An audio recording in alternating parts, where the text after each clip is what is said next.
dowladda Qatar oo kamid ah dowladaha taageera Soomaaliya ayaa maanta dowladda federaalka ee Soomaaliya waxay ku wareejisay 30 gaari oo lagu talagalay howlaha ciidanka booliska Soomaaliya halka gaadiidkan lagu wareejinayay oo ahayd dekada weyn ee magaalada Muqdisho waxaa safiirka dowladda Qatar oo alaabtan wakiilka ah uu ku wareejiyay wasiirka amniga xukuumadda Soomaaliya Maxamed Abuukar Islow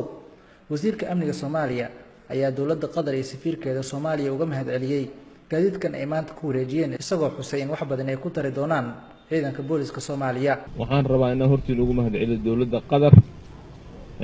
safar aan ku tagay dalka Qatar oo aan la kulmay ra'iisul wasaaraha dalka Qatar ahna wasiirka arrimaha gudaha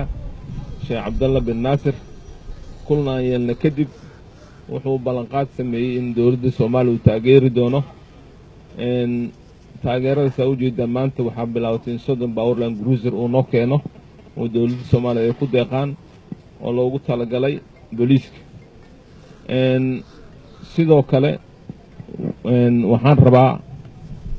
waxaa kaloo jira qalab kaloo isugu jiro scan oo dadka lagu baaro ama markay dadka soo marayaan goobaha airportka ama kontaroolada iskaanooyinkaas way soo socdaan sidoo kale ra'iisul wasaaraha dalka Qatar wuxuu ballan qaaday inuu tababar u sameyn doono ciidamada qalab qaybahooda kala duwan